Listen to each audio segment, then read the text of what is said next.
Olá, mundo! Estamos começando o segundo episódio deste podcast que, tenho certeza, vai fazer parte da história de toda a comunicação do estado do Amazonas, da Amazônia Legal, do Brasil e do mundo. Eu sou Marcelo Amorim, jornalista, filósofo, e estou aqui com este podcast que é dedicado a trazer uma perspectiva ampla e informativa sobre política global, sobre a Amazônia e sobre, é claro, atualidades do mundo. E nós, nessa segunda edição, estamos com ninguém, nada mais, nada menos, Dr. Edmundo Mendonça, que está aqui comigo, ele que é advogado, ele que tem amplo conhecimento em família, né? E direito sucessório também. E está comigo também aqui o Márcio Pinheiro, que dirige um dos institutos mais qualificados para a área de medicina, de saúde, com doenças crônicas da nossa região. Quero aproveitar e dizer a vocês, sejam bem-vindos, muito obrigado por terem aceito o meu convite, e é um prazer tê-los aqui, Márcio e doutor Edmundo. Por favor, Márcio.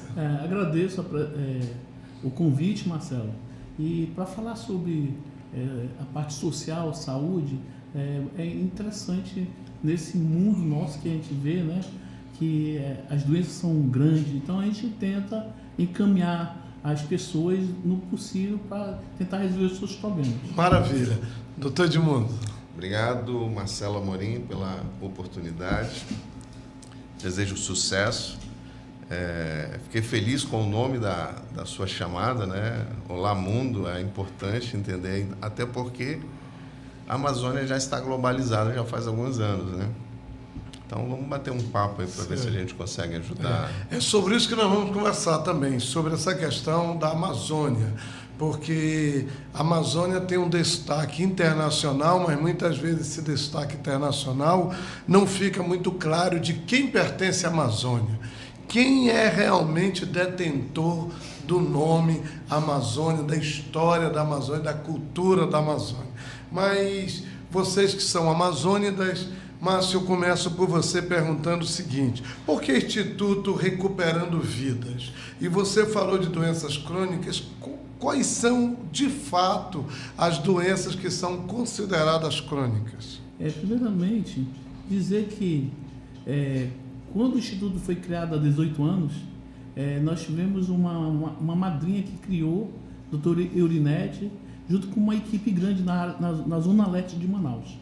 E lá aparecia, como ela é diretora de uma unidade básica, e tinha aqueles casos de saúde crônica, diabetes, câncer e várias outras, pressão alta. Então a gente vai encaminhando para tentar resolver os problemas das pessoas. E o Instituto hoje, ele está se regularizando com os certificados SEBA Saúde, SEBA Social, para tentar receber os recursos para poder ajudar essas pessoas.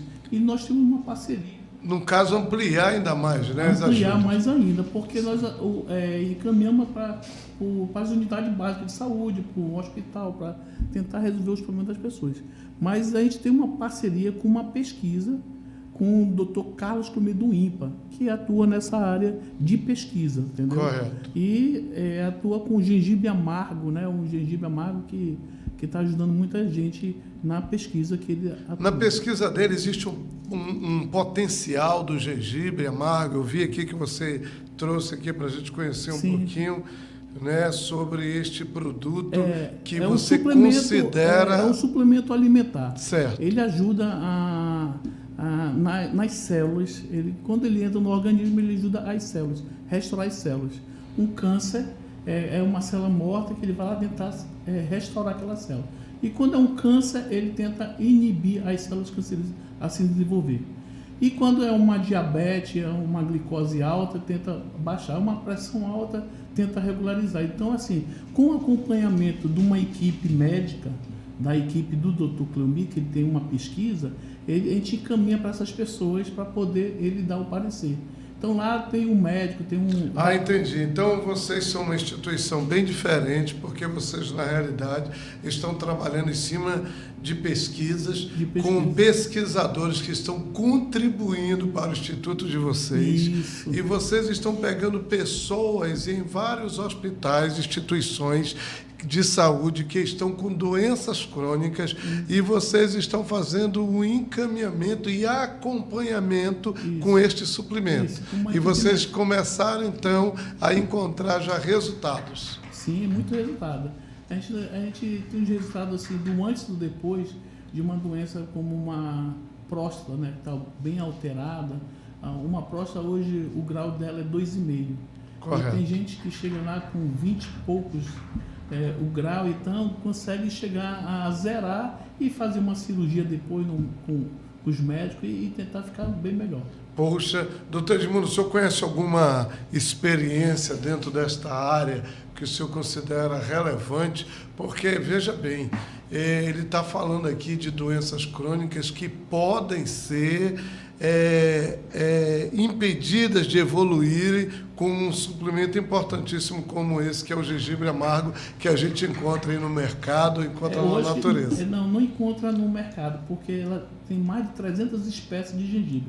E dentro dessas espécies, uma delas foi que eles patenteou, né? Fez essa patente e está fazendo em pesquisa o tratamento dessas pessoas. Ah, entendi. Não, quando eu falo você encontra com facilidade, você encontra no sentido de que, na realidade, o gengibre você encontra aí no mercado, você encontra o gengibre aí nos matagais que eu estou falando. Né? Nesse sentido. É claro que aqui nós estamos falando de nanotecnologia. Né? Uma pesquisa evoluída. Trabalhado no laboratório para dizer assim, as pessoas pegam essas plantas e hoje existe no mercado as plantas medicinais e não usam da forma correta. Uma dosagem a mais pode prejudicar. E na pesquisa não, essa vai a dosagem certa para a pessoa. Tá certo. Já está patenteado isso? Já está patenteado pelo INPA. O Daniel, Carlos Daniel, ele também está levando à frente a pesquisa. Ele é um biólogo, doutorado. São pessoas que fazem as patentes em cima de pesquisa. E o Dr. Carlos, ele é professor da UFAM, de banca, em cima de pesquisa. Então, ele comprova realmente que aquele produto funciona. Tá. Doutor Edmundo, eu soube de uma pessoa que me procurou há 2 anos atrás, que ela tinha em sua posse um remédio que, segundo ela estava lutando há muitos anos para tentar colocar no mercado, e ela garantia que ali havia cura para o câncer. E ela falou, então, que ela sentia muita dificuldade, porque o poder dos grandes laboratórios tentavam impedir que ela fosse à frente com isso e chegou a ponto de falar até em sofrer, por alguns momentos, ameaças. Existe isso de que muitas pessoas ou muitos profissionais da área da saúde ou pesquisadores que tentam patentear, que tentam assegurar isso e trazer tranquilidade para a vida de muitos doentes crônicos passarem por situações como essa? Vamos lá, Marcelo. É importante a gente, nesse primeiro momento aqui, separar as atividades direitinho do que é o Instituto Recuperando Vidas, o que ele se propõe a fazer e o que agrega em cima dessa prestação de serviço a título de pura filantropia. Né?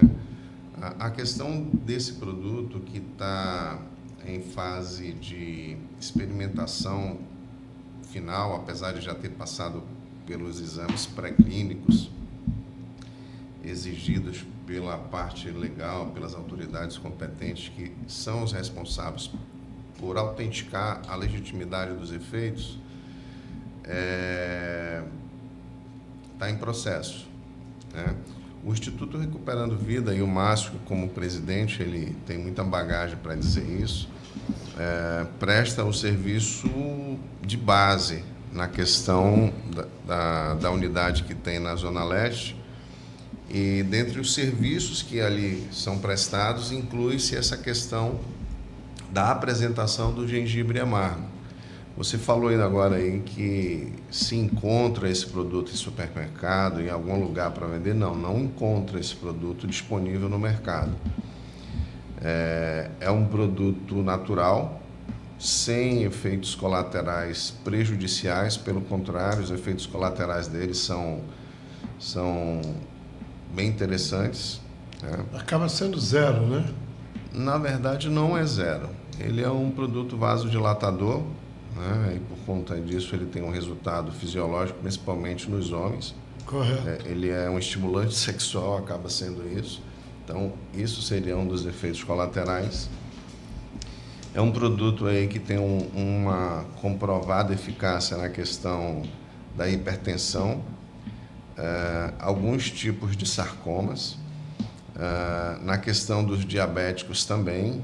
É um produto extremamente interessante, fruto de uma pesquisa aí do professor Carlos Cleomi, como o Márcio falou aqui, que é um cientista renomado, conhecido internacionalmente, inclusive, pela sua capacidade técnica. E eu deixo o Márcio mais à vontade para falar do Instituto, já que ele é presidente, e vamos batendo esse papo aí, né, Márcio? Pois é, a minha pergunta também estava dirigida a você no sentido de que até onde a ciência ela pode se aliar com o direito para sustentar a sua tese e o direito de produzir ou revender ou poder fazer com que muitas pessoas tenham acesso a esse tipo de medicação. Tá, No caso aqui, suplemento. O que eu quis dizer, na verdade, nas entrelinhas, é assim: imagina você, vamos tentar exemplificar aqui, que tem uma filha ou que é portador de uma doença e que não seja uma doença fatal que possa te levar a óbito. Aí eu invento alguma coisa no fundo da minha casa, do quintal, alguma coisa, e vou te dar, Marcelo, experimenta isso aqui que eu acho que isso aqui vai ficar bom para ti. É um risco muito grande, né? Daí a necessidade dos órgãos de fiscalização, Anvisa, requerer que seja feito todo um processo pré-clínico de exames através de experiência para confirmar a sua eficácia. De fato. E aí a gente pode pensar em duas coisas.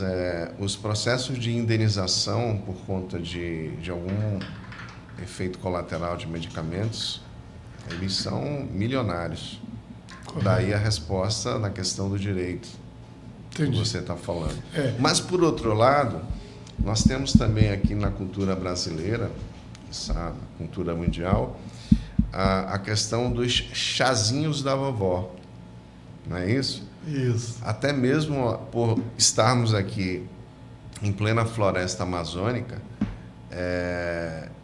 culturalmente se tem os remédios caseiros indígenas, que são muito bons para várias situações, que nem por isso, apesar de toda a sua história de comprovação, estão patenteados, regulamentados por qualquer autoridade competente, mas mesmo assim é usual. Isso é evidente que a Amazônia, né, doutores, ela é riquíssima em dar para o mundo, doar para o mundo, o que nós temos de melhor. Agora, se usa muito da tecnologia e da ciência para pegar parte daquilo que nós temos e patentear em nome deles.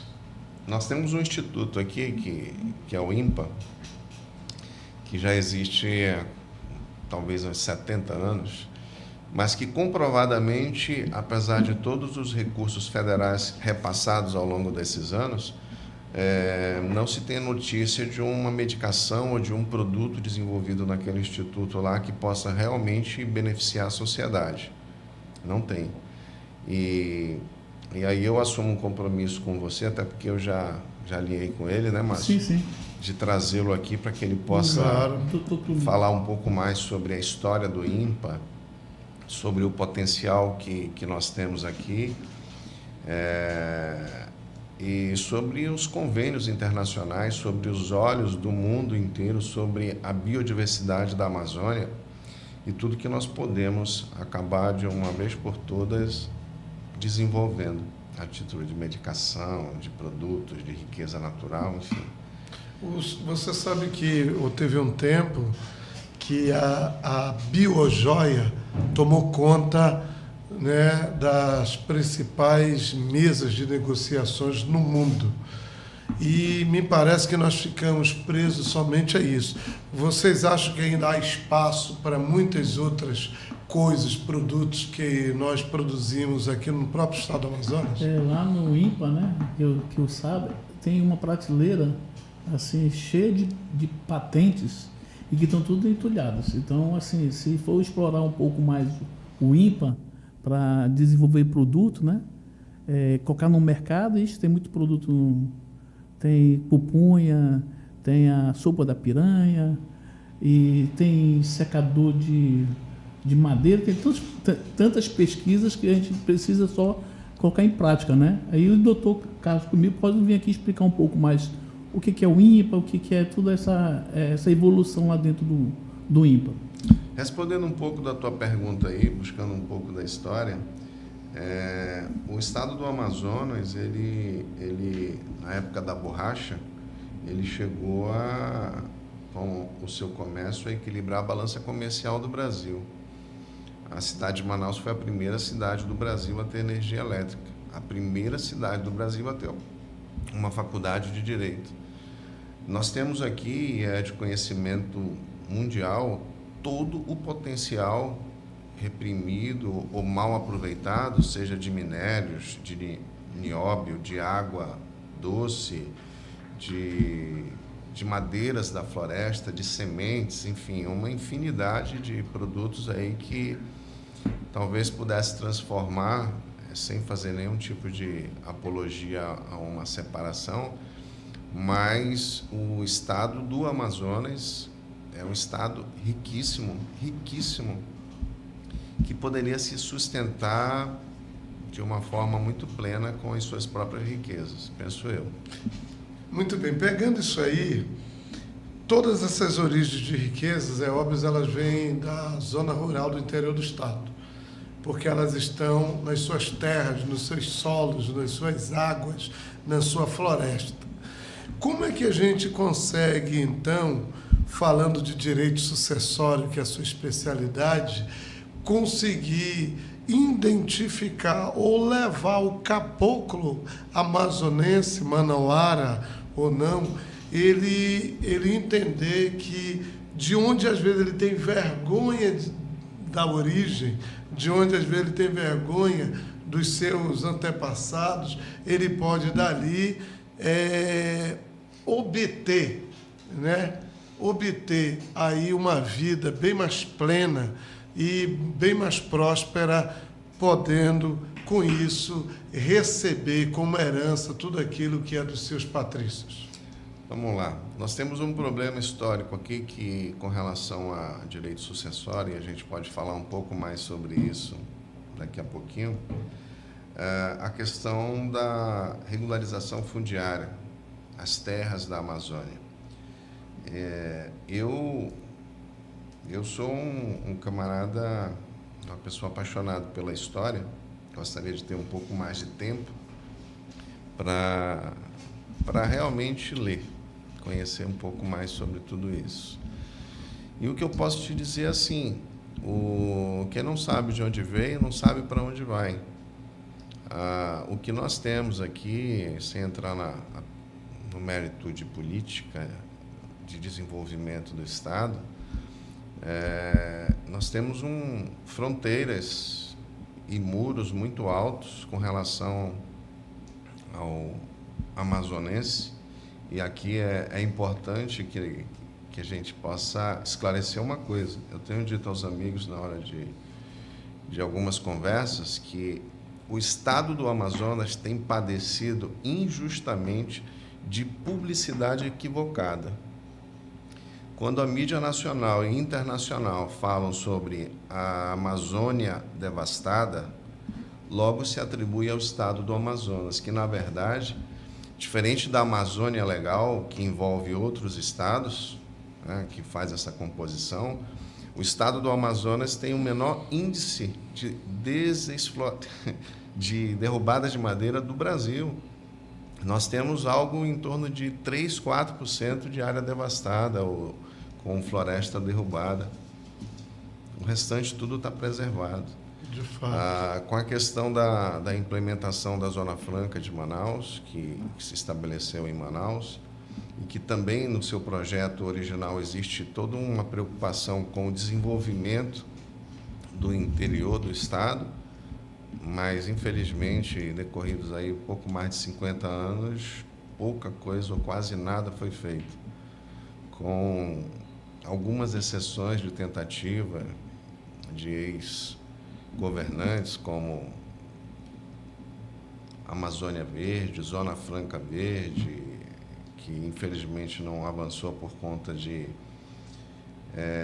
supostos interesses internacionais na preservação da Amazônia.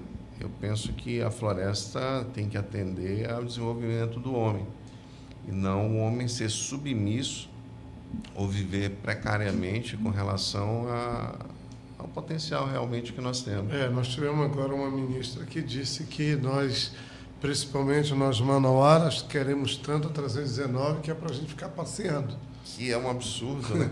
Uma pessoa que deveria ter um conhecimento e uma defesa mais ampla com relação ao ir e vir, até mesmo uma defesa constitucional do cidadão brasileiro, é mais uma demonstração de que nós temos verdadeiras barreiras e muros gigantescos aqui, sem falar nos preconceitos, né? Ele falou em amazonense, vixe, caboclo, vai embora. Mas o Brasil levou um tapa um dia desse por alguém lá no aeroporto de Portugal, quando aquela senhora lá disse que nós éramos sub-raças, né? Que era para voltar. Isso, quem sabe, pode colocar um pouco mais os brasileiros no mesmo nível. Verdade. E, Márcio, você quando viaja o Brasil, levando o conhecimento da sua instituição, o terceiro setor, como é que você tem visto hoje a sociedade como um todo? Como é que as autoridades da sociedade têm visto o terceiro setor, na sua opinião? Olha, quando a gente sai do Amazonas e vai para o Rio de Janeiro, São Paulo, a gente vê que eles têm mais interesse em ajudar na Amazônia do que o caboclo daqui, ajudar aqui. O empresário, tudinho, ajudar aqui. Então, eles dão mais valor para a gente do que a gente mesmo dá valor aqui. As empresas, investimento em pesquisa. Então, tudo isso, lá fora, eles têm uma visão muito boa. Eles olham para a gente. Não os políticos de lá. Os políticos lá querem que a gente não cresça. Então, essa é uma diferença muito grande, certo, entre política e sociedade. Existe uma dicotomia aí, né, que é relevante. Doutor, me diga uma coisa, quando a gente fala de regimes de casamento, e hoje está muito complicado para saber de que forma eu, como jovem, posso me relacionar e posso entrar no casamento, e que regime é preferencial, qual regime vai proteger o que eu já construí, qual regime vai fazer com que eu possa avançar e crescer com esse cônjuge. E ainda existe muitas dúvidas sobre isso diante de um casal ao chegar no altar, ao chegar ao compromisso do casamento civil. O direito brasileiro, ele vive numa constante aperfeiçoação, apesar de ser um dos mais modernos do mundo.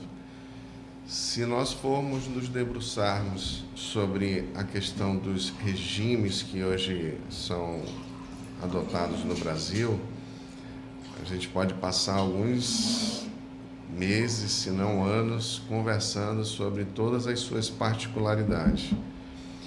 Hoje nós temos vigente, e aí eu penso que um pouquinho mais, porque acaba sendo uma forma de união também, são 4 regimes, né? O regime legal é a questão da comunhão parcial de bens, e ele tem um resultado na questão de uma separação, de um divórcio, E ele apresenta um outro resultado também numa questão de um passamento, de um falecimento de um cônjuge.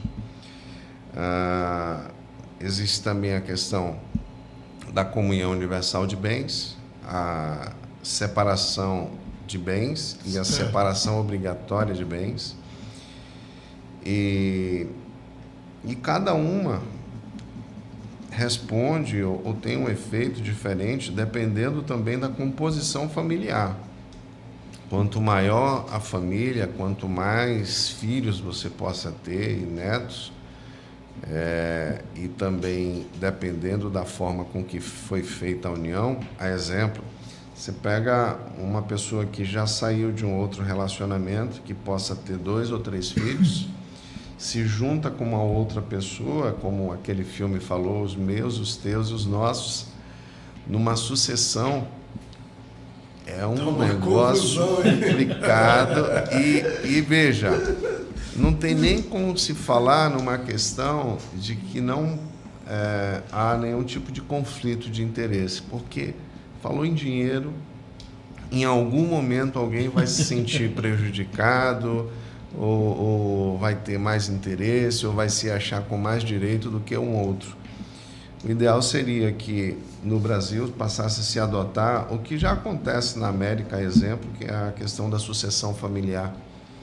Você tem no Brasil aí uma tradição que as grandes famílias, as grandes empresas se preocupam muito com isso, porque em boa parte dos casos onde a pessoa que é o alicerce familiar, seja o pai ou a mãe, a matriarca ou o patriarca, que vai embora e não deixa uma sucessão definida,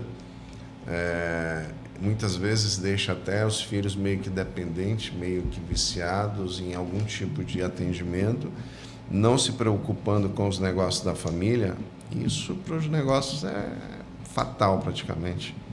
Pois é, o senhor falou o seguinte: o camarada tem 2 filhos de um relacionamento anterior, se casa com uma outra senhora que também tem 2 ou 3 filhos. Certo.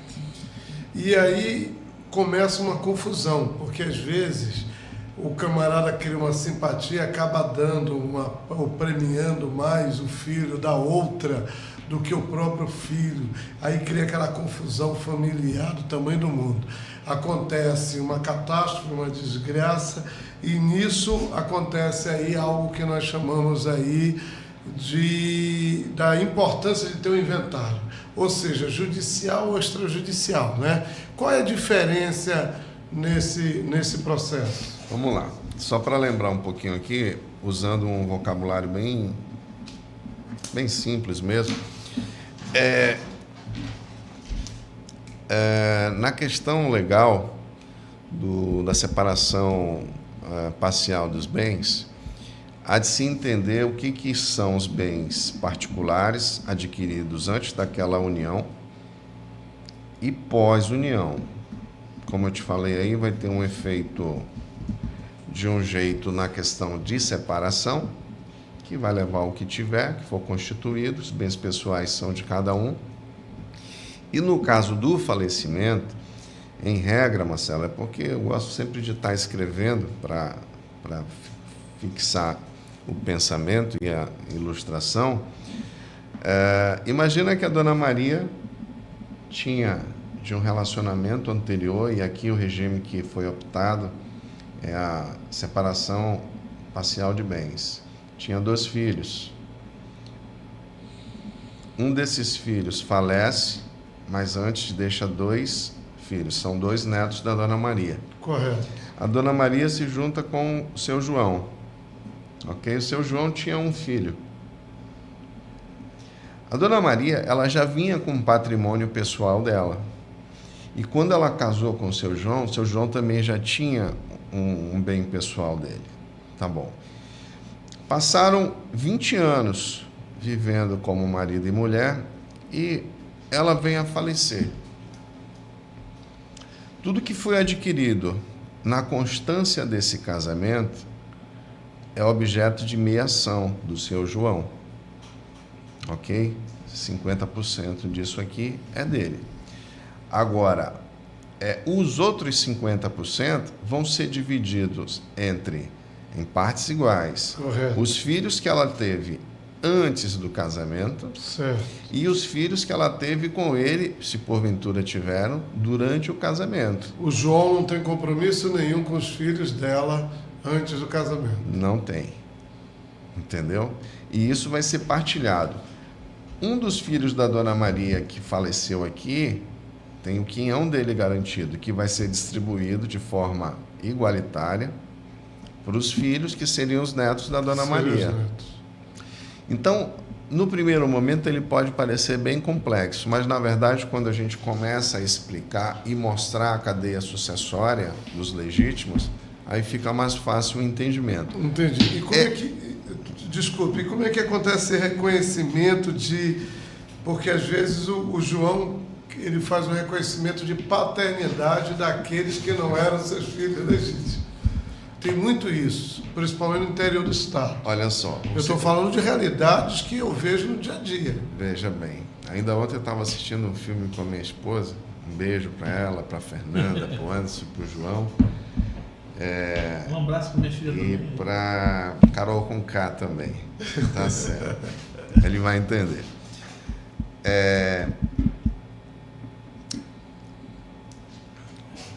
Reconhecimento de paternidade é uma coisa. Adoção é outra coisa.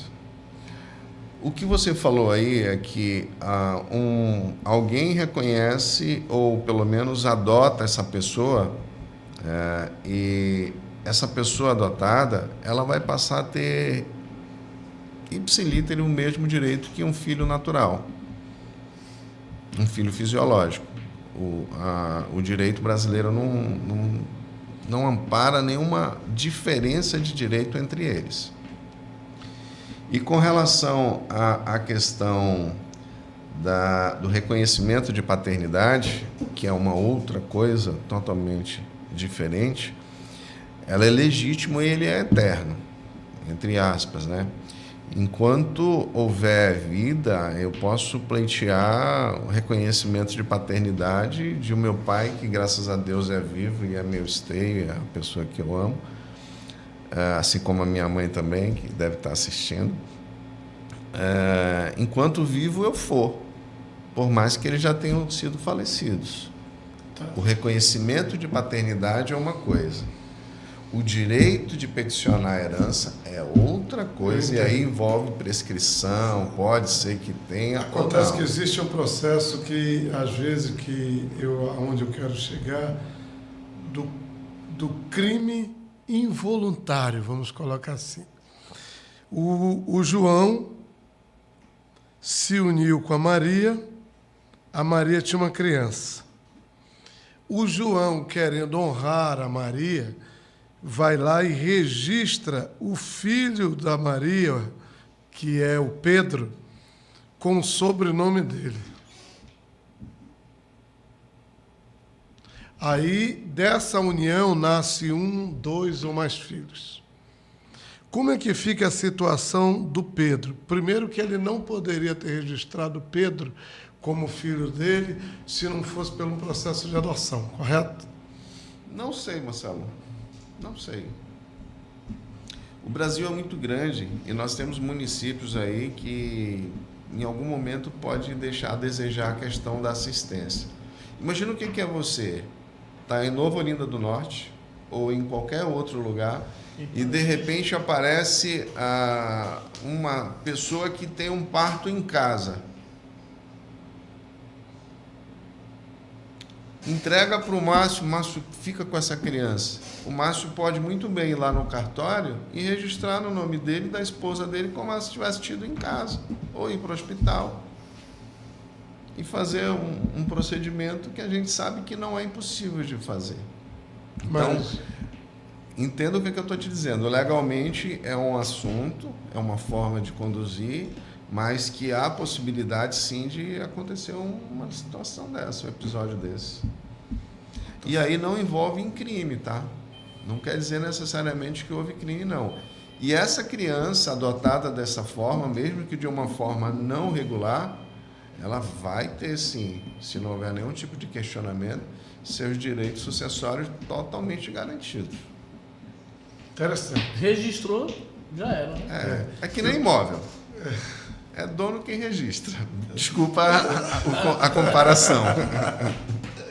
Entendi. Deixa eu falar com você sobre uma coisa que é muito importante. A Space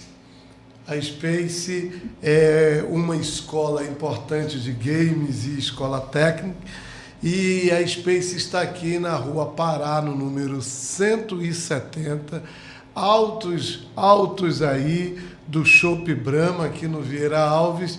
E a Space tem um trabalho extraordinário, porque eles fazem campeões e eles têm um impacto inovador aí na ciência de laboratório, de podcast, de streaming e de tantas outras coisas voltado para a alta-tecnologia. Então, você que quer conhecer mais da Space, você vem aqui no endereço que eu já lhe dei, ou você entra no site souspace.com.br.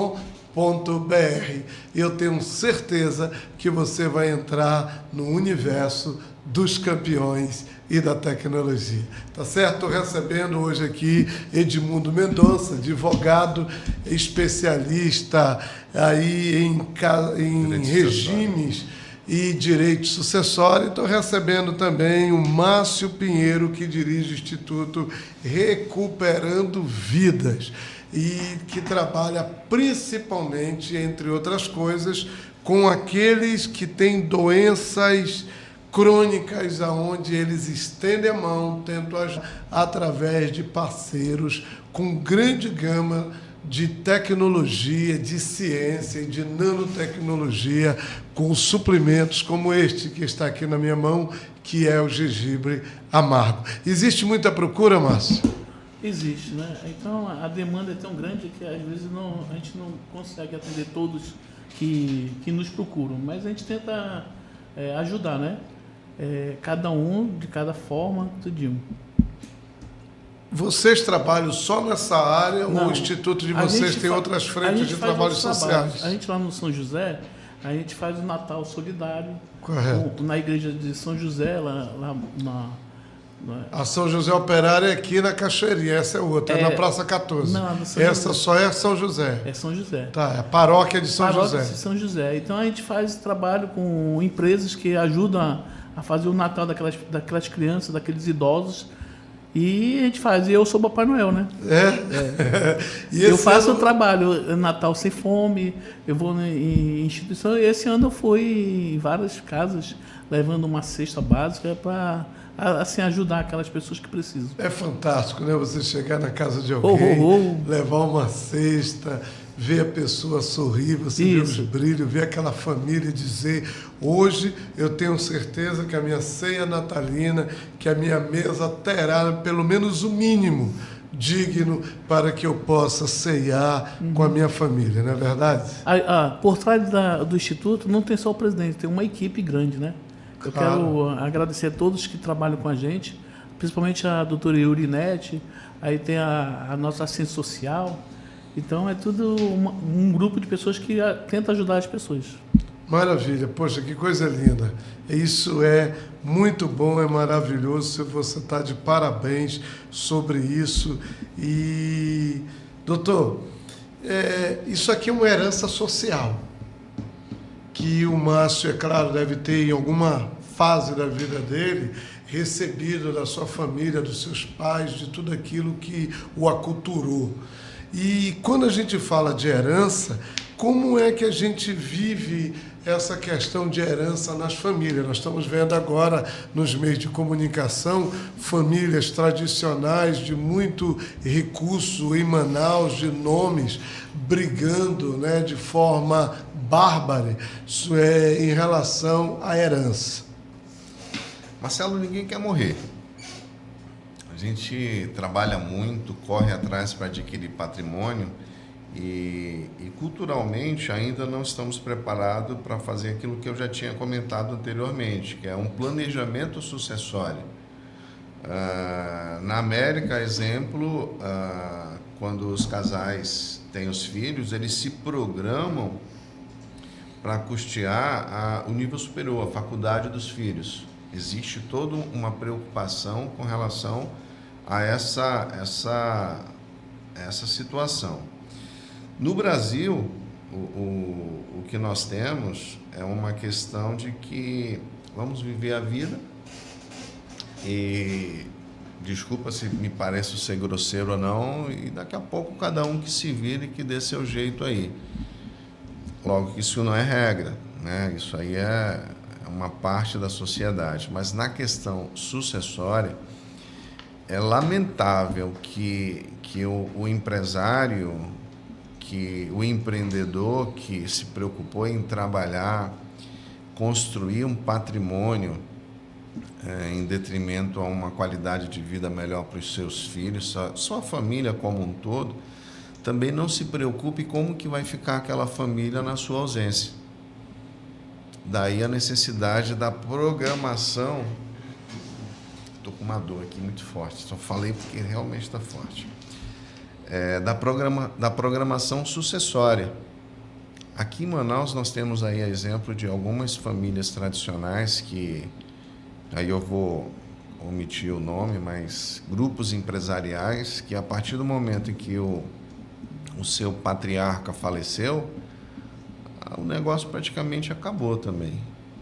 Correto. É bem verdade que nós temos outros grupos aí que estão preocupados com isso e até mesmo profissionalizam a questão da sucessão ou a da administração da empresa. Mas falando um pouco mais, sendo mais específico com relação à questão patrimonial e à questão de inventário, como você bem falou, nós temos aqui a possibilidade de tocar um inventário na esfera administrativa, através dos cartórios competentes, e também na esfera judicial. A esfera administrativa ela é mais célere, mas ela precisa que seja obedecido a alguns requisitos para que possa ser feito dessa forma. Uma das principais é que não tenha menor e que também não haja nenhum tipo de litígio entre os herdeiros. Se por um acaso tiver nessa situação, obrigatoriamente tem que se procurar o judiciário para trabalhar isso. Você aconselha que o camarada está constituindo uma família. Ele já vem de uma empresa, ou já é um profissional liberal, ou a sua esposa assim também. Ele já começa imediatamente a pensar nisso de forma organizacional. Sempre que você procura fazer alguma coisa de forma organizada e pensada, o resultado ele tende a ser bem melhor do que aquilo que não foi. Até o impacto depois, as consequências, né? Disse muito que o casamento define toda uma questão sucessória, e não é o casamento. O casamento é parte disso. O que se define realmente é a questão do regime que vai se escolher no casamento. Porque você pode casar com uma pessoa e vocês dois entram em consenso e fazer uma separação total dos bens. Acabou. Quando falecer, tem um resultado e em uma separação vai ter um outro resultado. Você também pode fazer um pacto antinupcial. Você pode ou tem a obrigação, por conta da sua idade, a partir dos 75, que você tem a obrigação da lei de casar na separação obrigatória dos bens. O que acontece muito, porque às vezes o camarada está numa idade, ele ficou viúvo ou se separou da esposa, aí ele casa com uma pessoa 10, 15, 20 anos mais nova, aí os filhos já começam a entrar numa guerra do tamanho do mundo contra o seu patriarca, o seu pai. Mas até aquele momento, enquanto ele está vivo, não é ele que é o dono do patrimônio? Olha só, você pode dispor do seu patrimônio, vamos tentar exemplificar aqui. Você casou com a sua esposa, você já tem alguns anos aí, você não é senhor de 100% do seu patrimônio, você não pode simplesmente tacar fogo. Você precisa observar uma questão de uma sucessão legítima. São detalhes que precisam ser amiuçados em um outro momento. Como a gente comentou aqui, isso aqui é um bate-papo mais descontraído, sem fundamentar nada, sem chegar a exaurir qualquer regime ou qualquer situação. Mas você é senhor, sim, do seu patrimônio. para determinados atos. Para outros, você precisa ter a sua cautela. Até mesmo para que você possa adquirir um patrimônio, é uma situação. Por exemplo, você pode comprar uma casa sozinho, por mais que você seja casado. Você ir lá e assina o contrato de compra e venda. Mas você não pode vender essa mesma casa que você comprou sozinho, porque faz necessária a outorga uxória da sua esposa. Ela tem que, dependendo de novo do regime de casamento que foi adotado pelo casal. Me diga uma coisa, você acha que nós deveríamos começar a ensinar isso na escola desde a tenra-idade?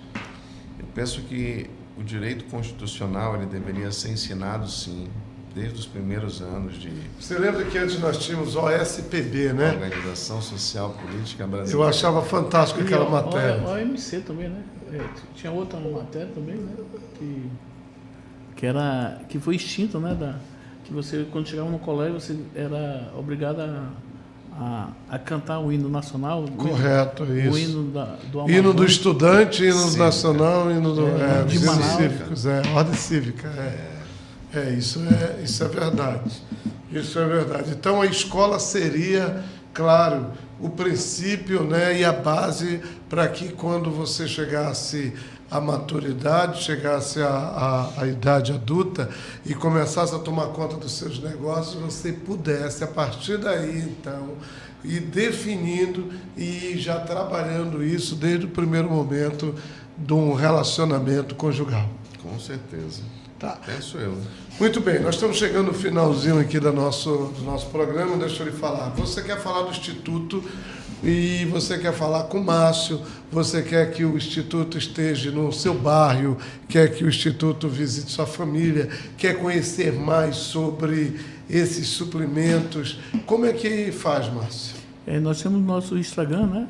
Instituto Recuperando Vidas. Tá. Jorge, coloca aí, nosso diretor de TV vai colocar aí no ar o endereço do Instituto. Esse ano de 2024, a gente está se organizando para adquirir os certificados lá em Brasília, justamente para poder trazer esses recursos e atender as pessoas aqui em Manaus. Certo. Na realidade, você sempre precisa do poder público com um braço parceiro para poder, de fato, ampliar suas atividades e a poder alcançar mais gente. Porque o Instituto ele faz uma parte que, às vezes, o Estado não consegue. Então, por isso que existem os institutos, não só o que eu tenho, que lá o São José tem, mas como outros que tem lá também, que vai ajudar, porque o poder público não consegue ajudar tudo de uma vez só, entendeu? Então o Instituto vai e trabalha com aquela população ali.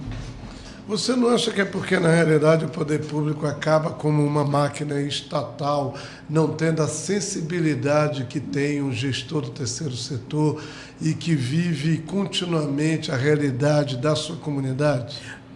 Eles têm que ter mais assim, uma visão para os institutos.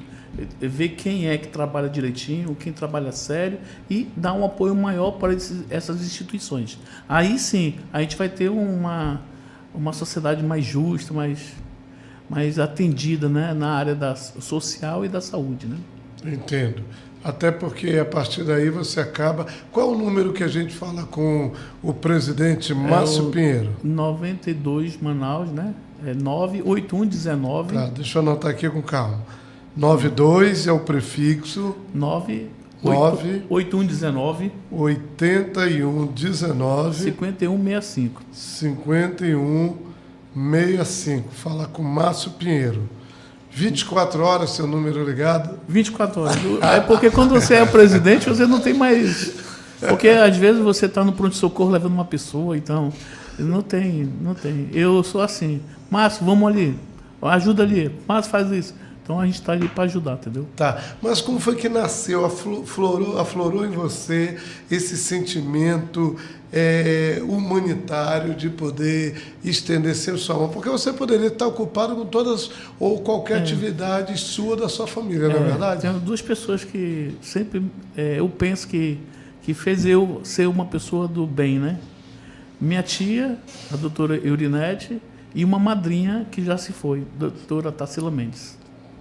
Entendi. Ela que me deu a primeira roupa do Papai Noel, Ela que fez eu fazer esse trabalho social para as crianças, não só crianças, mas como idosos, como a gente atende lá no São José. E hoje eu sou um Papai Noel, mais de 30 anos como Papai Noel. Tá. Eu tenho uma visita para fazer no Platão Araújo, numa enfermaria. Aí eu quiser levar o Márcio, eu ligo para você, você vai lá comigo? Vou lá com você, sim. Tá? De Papai Noel, levando essa alegria. Essa alegria. Que maravilha, que maravilha. Doutor Edmundo, o seu escritório funciona voltado aí para essas tratativas, principalmente do direito sucessório, que é importante. Está aberto só para o empresariado ou também você atende o cidadão comum? Nós trabalhamos na seara do direito de família, na questão organização patrimonial, tanto familiar como privada, da iniciativa pessoal, realmente, né? E assim como direito bancário também, direito civil como um todo. Correto. Me diga uma coisa, por exemplo, é claro, como você cuida de alguns clientes com direito sucessório, você acaba também sendo uma espécie de conselheiro, uma espécie de corretor, porque você fica com imóveis, patrimônio, né, para poder gerenciar, você vira uma espécie de contador. Em geral, hoje, o serviço que o advogado nessa área tem que promover para levar o benefício para o seu cliente. O serviço de assessoria jurídica, ele presta um serviço social fantástico. A recomendação e a orientação é que se procure sempre organizar a sua vida, o seu patrimônio. Adquiriu um imóvel que está no nome de terceiro, transfira para o seu nome, regularize isso. Tem alguma pendência com relação ao bem móvel, seja um carro, alguma coisa nesse sentido, regularize. Os detalhes a gente pode programar um outro programa para esmiuçar realmente cada tema, cada pauta. Mas hoje, já no final do ano, no final do dia também, a gente tenta ser um pouquinho mais breve com relação às explicações. Mas a orientação, resumidamente, é assim: procure um advogado da sua confiança, faça sempre uma consulta prévia, porque é melhor prevenir do que remediar, tanto na questão sucessória como na questão imobiliária, que estão intrinsecamente ligados. A gente encontra várias situações aí extremamente fáceis de se resolver no direito e muitas das vezes o cliente não tem essa noção. E também na questão tributária, que está tudo interligado dentro do direito nessa questão. O cidadão comprou um imóvel que está com o IPTU atrasado já tem alguns anos, alguém da família ou ele morre, deixa um problema patrimonial, tributário e sucessório para resolver. A pessoa que sobrevive àquela situação, ela tem a dor sentimental da perda e ela tem a questão financeira, que pode ser que abale ou não, a questão da organização sucessória em cima disso, e o mais delicado, ou tão delicado quanto isso, é a relação de convívio entre os herdeiros. Eu tenho um parente que está com essa questão. 4 irmãos, a mãe faleceu e até hoje ninguém consegue vender nada, fazer nada. Quando 3 aceitam, não aceita. Quando 2 aceitam, 2 não aceitam. Fico nisso. Mas para isso também tem uma solução. E ninguém resolve nada. Porque não procuraram o doutor Edmundo Mendonça, claro. Doutor Edmundo, para falar com o senhor, por favor. 92 8816 3662. 3662. Esse pode repetir? Horário comercial, né? 8816-3662. Não, pode ligar fora do horário comercial, não tem problema não. Deixe sua mensagem de final de ano aí, Márcio. Eu quero desejar a você, Marcelo, para a sua equipe aqui do Olá Mundo, né, que é um tema muito abrangente. Você vai alcançar Rio, São Paulo, o mundo. Essa é a nossa intenção, amigo. E a gente vai ajudar, que a gente conhece lá fora, e a gente vai divulgar esse trabalho. Claro. Desejar um feliz ano novo agora, né? Papai Noel já passou, Feliz Natal já foi, agora um feliz ano novo. Que ano de 2024 que seja, para todos nós, um excelente ano, que todo mundo realize seus sonhos. Projetando a partir de agora. Você tem que projetar o que você quer fazer em 2024. Então, o que eu desejo é que cada projeto da sua vida se realize em 2024. Maravilha. Para você e para o doutor Edmundo aqui. Obrigado. O senhor recebe, doutor Edmundo? Totalmente. E amplio. E qual é a sua mensagem de final de ano aí para nossos ouvintes, as pessoas que estão ligadas conosco aqui no Olá Mundo? Olá Mundo. Então vamos lá. Depois de muita turbulência política, de turbulência através de guerra, de violência, a mensagem é de reflexão. Que cada um de nós possamos nos colocar no lugar do nosso interlocutor, que possamos medir as palavras que são proferidas no sentido de evitar um estrago. Reflexão. Que possamos refletir sobre o que foi feito e o que não foi feito. Que possamos refletir sobre o que podemos ser para nos tornarmos uma pessoa melhor e o que possamos também fazer para realizar os nossos sonhos. Desejo um feliz ano novo, com muita paz no coração, com muito Deus no coração, que isso é fundamental. Que possamos celebrar as amizades, as conquistas, que possamos fazer as programações, que possamos perdoar e que o ano seja de muita harmonia, paz e amor. Maravilha. Muito bem, queridos, muito obrigado pela sua audiência, muito obrigado pelo seu carinho, obrigado por você estar aqui conosco. Nós também, com toda a equipe aqui do programa Olá Mundo, o George, o Anderson, a Natasha e todos aqueles que contribuem e ajudam para que este programa chegue até você, eu quero que a graça do Senhor Jesus Cristo e que o grande amor de Deus esteja com você neste final de ano. Lembrando que, como disse o doutor Edmundo, é momento de celebrar a vida. Se foi um ano muito complicado para você, junte os fragmentos e que você possa, dessa maneira, entender que Deus nos dá a oportunidade de ter um passo a mais. Isso serve para católico, para pastor, para rabino, para evangélico, para espírita, para todos aqueles que são amantes da palavra do Eterno. Então, que a gente possa entrar em 2024 com grandes conquistas. Isso eu desejo não só para o Dr. Márcio, não só para o Dr. Edmundo, mas para você e para todos aqueles que nos assistem. E nós estaremos aqui no próximo programa, se o Papai do Céu assim permitir, Ele há de nos permitir. Olá, mundo! Muito obrigado pela sua audiência.